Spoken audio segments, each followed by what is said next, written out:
السلام عليكم ورحمه الله وبركاته. اش اخباركم؟ نتمنى كاملين تكونوا بخير وعلى خير. بديت معكم لا فيديو من هنايا كنشارك معكم الاجواء كيفاش دايره. بصراحه الجو ولا عندنا زوين، كاينه الشميسه، مبقاش داك البرد، ما كاينش الريح. ايوا الحمد لله والشكر لله على ديك امطار الخير اللي دازت، الله يجعل على قد النفع.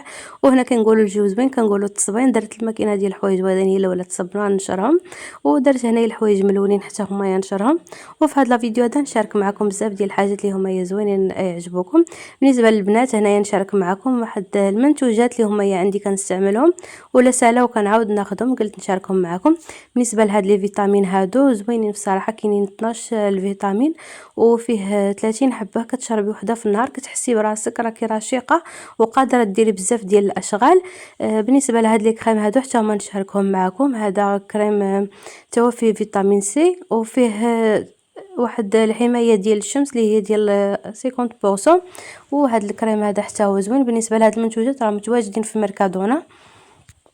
هذيك الكريمه الثانيه كانت اونتي مانشاس اللي كتحيد لي طاش من الوجه، وهذه كتهيدراتي الوجه مزيان بصراحه، كتخلي واحد الترطيب اللي كيدوم تقريبا الليل كامل. درتيها في الليل كتخلي وجهك رطب. وهذه حتى هي ديال فيتامين سي اللي هي معروفه هنا في ميركادونا. وهذه كريم تي ديال ضد لاسوليليت اللي كتنوض هكا ديك الخطوط البيضاء والحمراء اللي كينوضوا في الجوانب في الكرش. بصراحه كتحيدهم من استعمال زعما ديال 2 مرات 3 كتحسي بهم ولاو خفاف بالنسبه للناس اللي عندهم. وهذا كريم ايبيلاتوار موس ايبيلاتوار بصراحه زوين اللي كيحيد هكذايا داك الشعر من الجسم. وهادو مقشرات هما ديال الجسم كنستعملهم للجسم كامل واليدين والرجلين، بصراحه كيخليو واحد الترطيب اللي هو رائع. وهذا الكريم اللي هو ضروري يكون عند كل واحد ديال نيفيا، تو كيخلي الترطيب زوين. وكنقولوا ديما الترطيب لان بصراحه الواحد مع الصيام مع قله الشرب ديال الماء الواحد كينشف. وهذاك الكريم ديال غارني موس ديال غارني ديال الوجه بصراحه زوين، كينقي البشره مزيان وكيحيد لي بون نوار. وهذاك الكريمه الاخرى هي ديال لوريال، بصراحه شي حاجه اللي زوينه بزاف. الا نظفتي بها وجهك كتحسي براسك بحال درتي شي سوان فيزاج اللي هو زوين، كيخلي واحد اللمعه اللي رائعه في الجسم. صافي نشارك معكم غير هذا الشيء اللي متواجد عندي حاليا. وهاد لي كريم هادو كنصحكم بهم. وهاد الكريمه هذه اللي جربتها دابا لثاني مره كتباع في برايمارك ب4 € تقريبا و50، زوينه. وهذا واحد البغيم حتى هو اللي كاين في برايمارك، الريحه ديالته كدوم الا دوزتي كتحسي بها نهار كامل وهي كاينه لك في الجسم ديالك. صافي شاركت معكم هاد المشيطه هذه بما اني شريت هاد 2 منتوجات في الموف، قلت ما نبخلش على راسي وشريت هاد المشيطه هذه اللي تبارك الله خرجت زوينه. دوك الشعيرات اللي فيها رطبين بصراحه ما كيضروش في الجلده ديال الراس.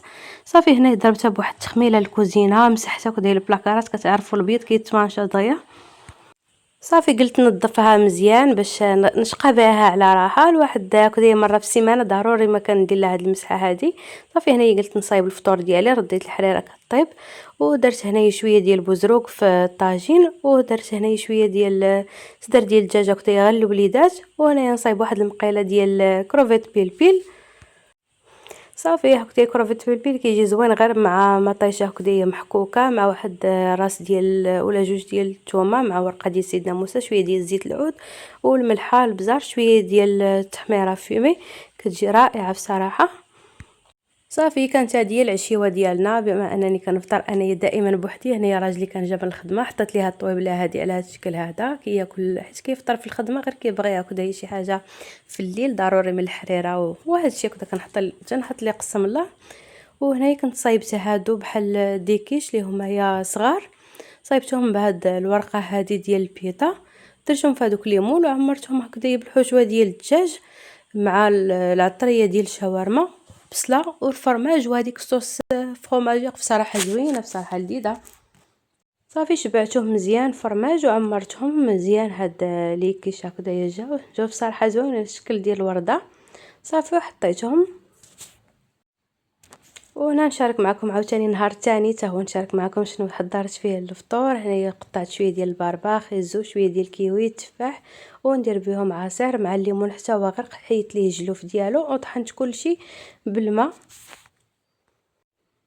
كيجي عصير اللي هو منعش هكذا غير زعما تحطيه هكذا في طويبله كتحسي براسك كيجي شي حاجه اللي هي فيها مجموع الخضار والديسير. صافي هنايا عندي السرديل غادي نشرملو. صافي نديرو طبيقات ونقليه ان شاء الله. انا صايبت شويه ديال لي كريب غادي نديرهم بالحامض والسيترون وسنيده وشويه ديال الزبده وندخلهم الفران. صافي هنايا شعلت البوطه ديالي، قليت الدنجال، قليت شويه ديال السردين، وهنايا درت شويه ديال البروكولي، شويه ديال الشيفلور، طاطا مسلوقه حتى هما صوطيتهم هكذا غير في زويته ديال العود، شويه ديال الثومه. صافي وبما انا كنقولوا السحور كنقولوا شي حاجه ناكلوها مزيانه كتشبع. صايبت انا شويه ديال البلبوله، بغاها بصراحه راجلي وجدتها لي. هنايا شوفوا تبارك الله خرجت مفرته، ما مشبكه ما حتى شي حاجه. صافي هذه كانت تفواره الاخرى، حليتها مزيان بزيت العود وخليتها حتى بردات. صافي ونفرقها هكذايا في دي ساشي بحال هكذا، ونقشيها في الكونجيلاتور. وقت ما بغيتها نجبدها نخليها شويه ديكونجلا ونديرها مع اللبن. بصراحه زوينه، كتجي خفيفه وفي نفس الوقت كتشبع كتحسي براسك في النهار المعده ديالك خفيفه وما حاسه لا بعطش لا حتى شي حاجه. الواحد يجربها يحسوها يا هكذايا بشكل ديال الشيشه باللبن. صافي وهنايا درت شويه ديال الطاجين مع شويه ديال بصله والزبيب. وهنايا صايبت هذاك الشحمه اللي كنت جبت معكم في داك الفيديو اللي داز، طحنتها هكذايا في الهاشوار مع بصيلها، شويه ديال الخيزو الكورجيت والفلافل هكذايا ملونين، ودرت ليها العطريه درتها شويه فوق البوطه. عمرت بها هنايا البطبوط. هاد البطبوط قطعته غير من العجينه، عجينه الخبز ديال الدار، وخرجت منه هاد البطبيطات عمرتهم بهاد الحشوه هادي. صافي وطيبتهم على هاد الشكل هذا. صافي وجدت هنايا واحد الطويجين حتى هو ديال الحيمات مع شويه ديال الخضره. شكرا للمشاهده، ما تنساوش لايك وبارطاج القناه.